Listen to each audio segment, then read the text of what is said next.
नमस्कार बच्चों, मैं Ashok Bishnoi, assistant professor geography, doctor B.R. Ambedkar government college Bilara Jodhpur.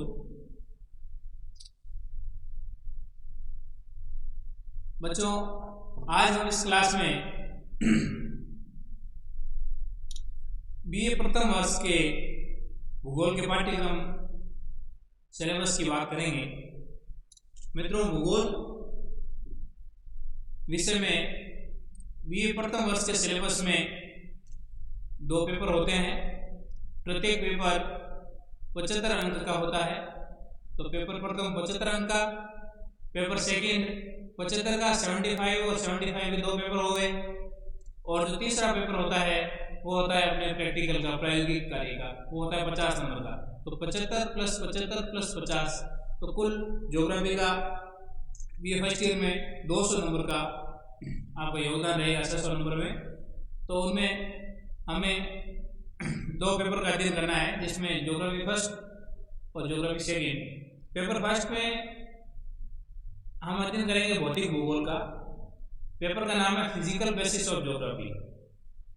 दोनों पेपर में, पेपर फर्स्ट और पेपर सेकेंड में 5-5 यूनिट है। भौतिक भूगोल में भी 5 यूनिट है और भारत के भूगोल में भी 5 यूनिट है। सेकंड पेपर है अपना इंडियन ज्योग्राफी, भारत का भूगोल। दोनों पेपर आपके लिए, आपके भविष्य के लिए बहुत ही महत्वपूर्ण है, क्योंकि कांस्टेबल और पटवारी के एग्जाम से लेकर UPSC के IAS के एग्जाम तक भौतिक भूगोल के मूल सिद्धांतों के बारे में चर्चा होती रहती है, उनसे सवाल पूछे जाते हैं। इसके अलावा भारत का भूगोल, कैसा भी एग्जाम हो, जीके के क्वेश्चन में भारत के भूगोल से क्वेश्चन हमेशा बने रहते हैं। इसलिए दोनों पेपर आपके एकेडमिक के हिसाब से भी इम्पोर्टेंट है। इसके अलावा कंपटीशन के हिसाब से भी दोनों पेपर बहुत महत्वपूर्ण स्थिति रखते हैं। तो हम physical basis of geography paper प्रथम की चर्चा करेंगे। सबसे पहले इसमें 5 यूनिट है। यूनिट नंबर प्रथम में है ओरिजिन ऑफ द अर्थ, पृथ्वी की उत्पत्ति। हम पढ़ेंगे कि पृथ्वी जो एक ग्रह है, हमारे जो पहले 9 ग्रह माने जाते थे, अब एक शुद्ध ग्रह बाहर निकलने के कारण अब हम एक ग्रह कम हो गया, तो 9 में से अब 8 ग्रह है। उन 8 ग्रहों में बुध, शुक्र, पृथ्वी, मंगल, बृहस्पति, शनि, अरुण, वरुण, यम को हमने बाहर निकाल दिया। इनमें पृथ्वी का जो महत्वपूर्ण स्थान है। तो भूगोल का अध्ययन है मित्रों। ज्योग्राफी है क्या? भूगोल 2 तत्वों से मिलकर बना है, भू और गोल। या इंग्लिश में हम बात करेंगे तो जियो प्लस ग्राफी। जियो का मतलब होता है पृथ्वी या भू, और ग्राफी का मतलब होता है अध्ययन करना। इसका मतलब भूगोल में हम पृथ्वी का अध्ययन करते हैं। तो जब हम पृथ्वी का अध्ययन करते हैं पूरे भूगोल में, तो इसका मतलब सबसे पहले हमें ये ध्यान होना चाहिए कि पृथ्वी कब बनी, पृथ्वी की उत्पत्ति कब हुई। पृथ्वी की उत्पत्ति से संबंधित विभिन्न विद्वानों ने अलग अलग विचार दिए हैं। तो हम उन विद्वानों की विचारधाराओं को पढ़ेंगे। वर्तमान में जो सबसे अधिक सत्य पर खरी उतरने वाली जो सिद्धांत है, जिसे बिग बैंग थ्योरी कहते हैं, उसका भी इसमें अध्ययन करेंगे। तो भूगोल के अध्ययन करने से पहले हमें इस पृथ्वी का, जिस पर संपूर्ण भूगोल की क्रियाएं, प्राथमिक, द्वितीय, तृतीय, सभी इसी भूगोल की, इसी पृथ्वी की सतह पर संपन्न होती है, तो हमें इसका अध्ययन करना होगा। भूगोल में पृथ्वी का अध्ययन करने का मतलब मित्रों ये नहीं है कि हम केवल पृथ्वी की सतह का अध्ययन करेंगे। भूगोल का अध्ययन करने का मतलब ये हुआ कि इस पृथ्वी की सतह पर रहने वाले मानव का भी अध्ययन करना है। जिससे मानव भूगोल के में अध्ययन करते हैं, वो हमें BA सेकेंड ईयर का मामला है पढ़ने का। BA फर्स्ट ईयर में हम इसके भौतिक तत्वों को पढ़ेंगे।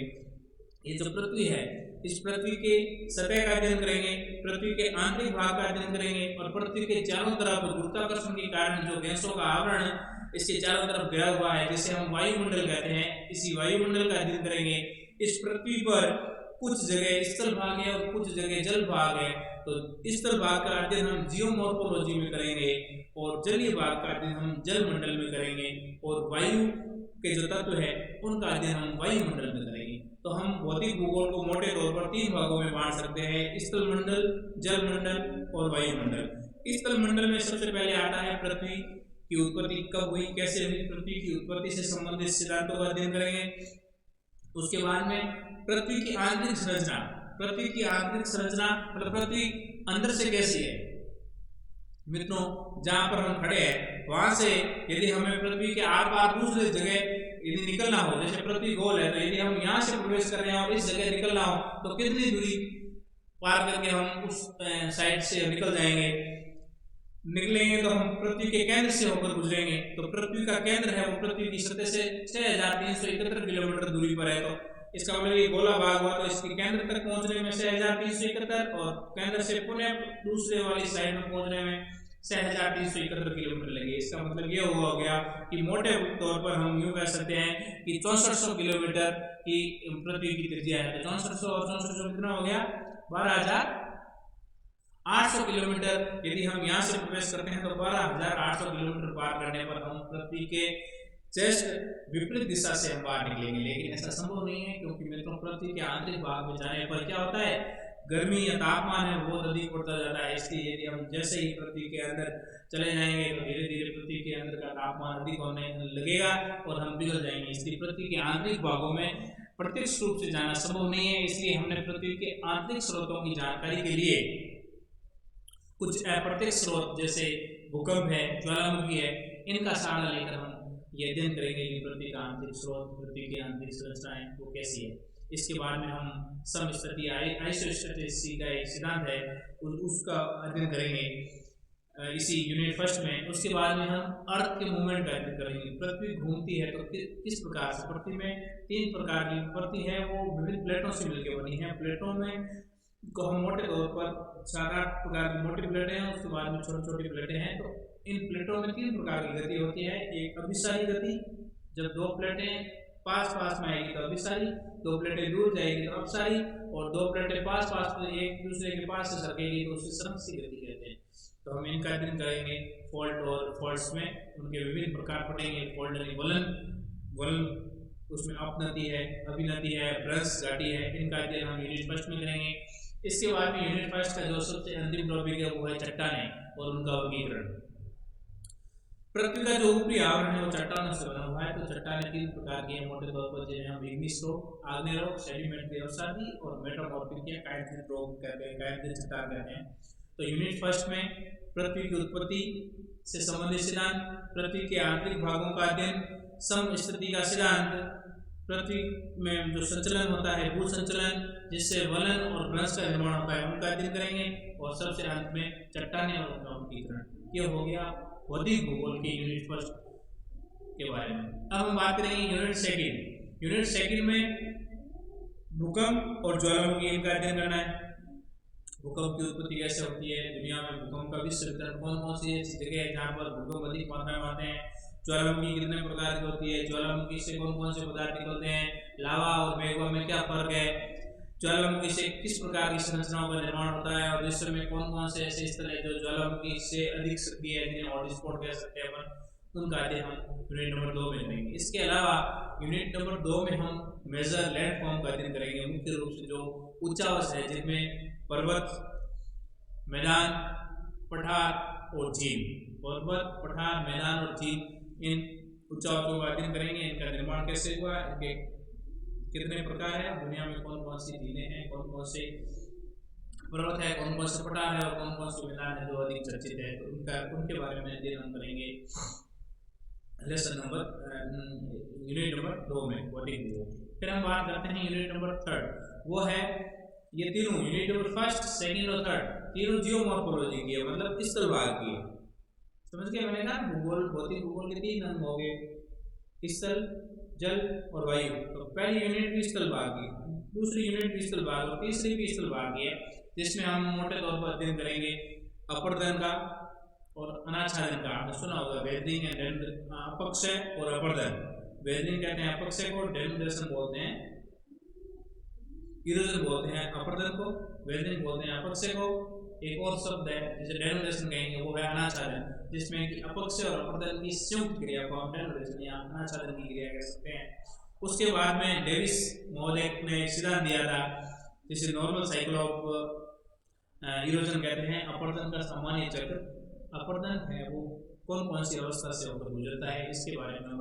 अपर्दन का मतलब, अपक्षय का मतलब है कि कोई चट्टान या कोई पृथ्वी का कोई ऐसा भाग जो किसी भी भौतिक या रासायनिक या जैविक कारणों से टूट कर नीचे गिर जाए तो उसे कहेंगे अपक्षय। और जब उस अपक्षयित पदार्थ का या मलबे का एक स्थान से दूसरे स्थान पर स्थानांतरण हो जाए तो उसे कहेंगे अपरदन। ठीक है, तो इसका अध्ययन करेंगे। उसके बाद में हम नदी, हिमनद, ग्लेशियर, भूमिगत जल, भौम जल कहते हैं उसे, और पवन, इनके द्वारा अपरदन के कौन कौन से कार्य किए जाते हैं वो पढ़ेंगे। ये कौन कौन सी स्थलाकृतियों का निर्माण अपरदन के द्वारा और कौन कौन सी स्थलाकृतियों का निर्माण है वो निक्षेपण के द्वारा करते हैं, इनके बारे में अध्ययन करेंगे। उसके बाद में यूनिट 4 है वायुमंडल की, जो सबसे महत्वपूर्ण टॉपिक है, जो इसका भौतिक भूगोल का, फिजिकल ज्योग्राफी का और साइंटिफिक तरीके से पढ़ना होगा। जो साइंस के स्टूडेंट है उनको समझने में और अधिक आसानी होगी, और जो जिनका बैकग्राउंड आर्ट्स का है उन्हें भी ज़्यादा कोई समस्या नहीं होगी, क्योंकि हम बहुत ही रोचक तरीके से, बहुत ही बेसिक तरीके से इनको पढ़ाएंगे। तो सबसे पहले एटमॉस्फेयर में हम पढ़ेंगे कंपोजिशन और स्ट्रक्चर, इसकी बनावट, संरचना और समतल। समतल का मतलब ये हो गया कि इसमें कौन कौन सी गैसें हैं, कौन कौन से जल वाष्प है, ठीक है, इनका अध्ययन करेंगे। कौन कौन से पर्टिकुलर मैटर है इनका अध्ययन करेंगे। इसके अलावा सौर मंडल, समताप मंडल, मध्य मंडल, ओजोन मंडल, ये जो पृथ्वी की जो वायुमंडल की संरचना है इनका अध्ययन करेंगे, जिनमें विभिन्न प्रकार के मंडल बढ़ेंगे, इनका अध्ययन करेंगे। इसके बाद में है इंसोलेशन। इंसोलेशन का क्या मतलब है? इनकमिंग सोलर रेडिएशन, मतलब सूर्य से पृथ्वी की सतह पर आने वाला जो तापमान है उसको सूर्य तप बोलते हैं। इस सूर्य तप का अध्ययन करेंगे, और इसके साथ में पृथ्वी पर विभिन्न प्रकार के अलग अलग कटिबंधों में टेम्परेचर की क्या स्थिति रहती है, तापमान, वो भी पढ़ेंगे। इसके बाद में हम सबसे इम्पोर्टेंट टॉपिक है वायुमंडल में, वायुमंडल के टॉपिक है वायुमंडलीय दबाव, एटमॉस्फेरिक प्रेशर का अध्ययन करेंगे। और इन प्रेशर में एक स्थान से दूसरे स्थान पर एक जगह उच्च दाब होता है, दूसरी जगह निम्न दाब होता है, तब पवनों की उत्पत्ति होती है। तो विभिन्न प्रकार के स्थायी पवनें, मौसमी पवनें, लोकल पवनें, इनका भी अध्ययन करेंगे। इसके अलावा हम इस यूनिट नंबर 4 में ह्यूमिडिटी, आर्द्रता, मतलब वायुमंडल में जो जलीय तत्व उपस्थित रहते हैं उनको हम मोटे तौर पर ह्यूमिडिटी कह सकते हैं। तो उस ह्यूमिडिटी का अध्ययन करेंगे। इस ह्यूमिडिटी जब ताप बनकर ऊपर उठती है और बादल बनते हैं, तो बादल बनने के बाद में प्रेसिपिटेशन या वर्षण की क्रिया होती है, वर्षा, तो उनका अध्ययन करेंगे। और सबसे अंत में जो करंट अफेयर, जो जीके के हिसाब से सबसे इम्पोर्टेंट टॉपिक है भौतिक भूगोल का, वो है साइक्लोन, चक्रवात। तो हम चक्रवातों का अध्ययन करेंगे। दो प्रकार के चक्रवात होते हैं, उष्णकटिबंधीय और शीतोष्णकटिबंधीय। तो हम चक्रवातों का अध्ययन यूनिट नंबर 4 में करेंगे। और सबसे अंत में पेपर फर्स्ट की यूनिट नंबर 5 है, वो है हाइड्रोस्फीयर, जलमंडल, जिसमें समुद्र का जो जल है उसके तापमान का अध्ययन करेंगे। समुद्र का जो जल है उसमें लवणता कितनी है, सैलिनिटी, उसका अध्ययन करेंगे। समुद्र में कौन कौन से खनिज तत्व निक्षेपित है, ओशन डिपोजिट, उनका अध्ययन करेंगे। इसके अलावा हम ज्वार भाटा आता है समुद्र के अंदर, ऊपर उठने को ज्वार और नीचे गिरने को भाटा कहते हैं। समुद्र की लहरों के कारण समुद्र के जो जल है उसमें जो उठा और गिरा होता है उसे ज्वार भाटा कहते हैं। तो ज्वार भाटा क्यों आता है उसका अध्ययन करेंगे। विभिन्न प्रकार के ज्वार और भाटा का अध्ययन करेंगे।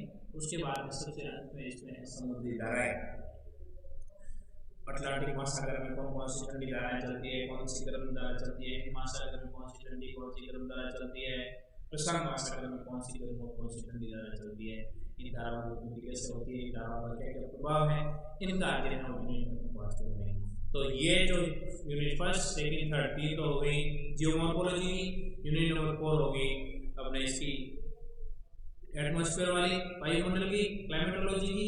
और यूनिट नंबर 5 है वो हो गई ओशिनोग्राफी की, जिसे हम हाइड्रोलॉजी भी कह सकते हैं। तो ये था अपना फिजिकल बेसिस ऑफ ज्योग्राफी, भौतिक भूगोल 5 गया। पहला पेपर कंप्लीट होने के बाद में जो इसकी दूसरी इकाई है या दूसरा पेपर है वो है ज्योग्राफी ऑफ इंडिया, भारत का भूगोल।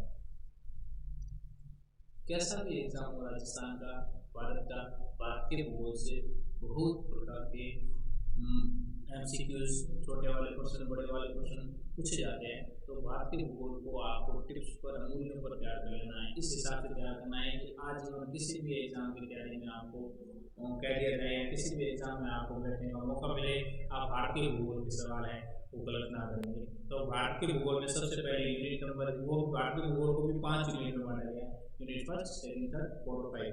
यूनिट नंबर फर्स्ट है उसमें हम इसकी फिजियोग्राफी का अध्ययन करेंगे। भारत की फिजियोग्राफी मतलब भूम्याकारी की, भूम्याकारी का मतलब भी कह सकते हैं कि भौगोलिक विभाजन का अध्ययन करेंगे। भौगोलिक विभाजन में उत्तर में महान हिमालय का अध्ययन, उसके बाद में उत्तर भारत के विशाल मैदान का, प्रायद्वीपीय पठार का, तटीय मैदानों का और द्वीप समूह का और भारतीय मरुस्थल का। ये हो गया भारत का भौगोलिक विभाजन, तो इनका अध्ययन करेंगे। उसके बाद में है ड्रेनेज। ड्रेनेज का मतलब ये हो गया कि नदी तंत्र, रिवर सिस्टम है, उसका अध्ययन करेंगे। तो भारत में दो प्रकार के रिवर सिस्टम है, एक तो है हिमालयी नदी तंत्र और दूसरा है प्रायद्वीपीय नदी तंत्र। जो हिमालय से जो नदियां निकलती है उसमें 3 प्रकार की प्रमुख नदियां हैं, सिंधु नदी, गंगा नदी और ब्रह्मपुत्र नदी, इनको हिमालयी नदी तंत्र कहते हैं। जबकि प्रायद्वीपीय भारत, दक्षिण भारत की जो नदियां हैं, कृष्णा, गोदावरी, कावेरी, ठीक है, इनका जो अध्ययन करेंगे वो है प्रायद्वीपीय भारत की नदियों में करेंगे। तो यूनिट नंबर 1 में नदियों का अध्ययन करना है। उसके बाद में क्लाइमेट एंड क्लाइमेटिक कंडीशन, आगे हम अध्ययन करेंगे भारत की जलवायु कैसी है, मानसूनी जलवायु, मानसून की उत्पत्ति कैसे हुई, वेदर कंपोजिशन कैसा है, उसका अध्ययन करेंगे। इसके अलावा भारत को कितने भौगोलिक विभाजन में, कितने जलवायुवीय प्रदेशों में बांटा जाता है, इनका अध्ययन यूनिट फर्स्ट में करेंगे। उसके बाद में मिट्टियों का निर्माण कैसे होता है, सॉइल प्रोफाइल का अध्ययन करेंगे।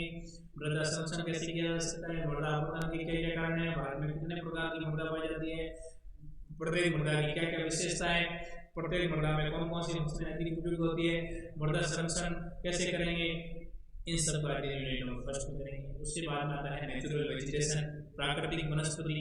प्राकृतिक वनस्पति में देखना है कि प्राकृतिक वनस्पतियां कितने प्रकार की होती है, सदाहरित, पर्णपाती, उष्णकटिबंधीय, शीतोष्ण, शीतकटिबंधीय, सब ठीक है, इनका अध्ययन करेंगे। इसके अलावा इनका भारत में जो वितरण देखेंगे कि भाई हिमालय में किस प्रकार की वनस्पति, मैदान में किस प्रकार की है, पठार में किस प्रकार की है, समुद्र तट वाले इलाके में किस प्रकार की है, दलदली भाग में किस प्रकार की वनस्पति है, इनका अध्ययन किया जाएगा। उसके बाद में forest resources and their conservation, वन में जो संसाधन है जिसमें पेड़ पौधे तो आते ही है, साथ में जो जंगली जानवर है, ठीक है, जितने भी अभयारण्य है, राष्ट्रीय पार्क है या जो कंजर्वेशन रिजर्व है, उनके बारे में अध्ययन करेंगे। वो है यूनिट फर्स्ट। यूनिट फर्स्ट बहुत बड़ी यूनिट है और कंपटीशन के हिसाब से सबसे महत्वपूर्ण है, इसलिए यूनिट फर्स्ट को या सेकंड पेपर को उतनी ही तवज्जो देनी है जितनी कि भौतिक भूगोल को, फिजिकल बेसिस को आपको जोड़ देना है।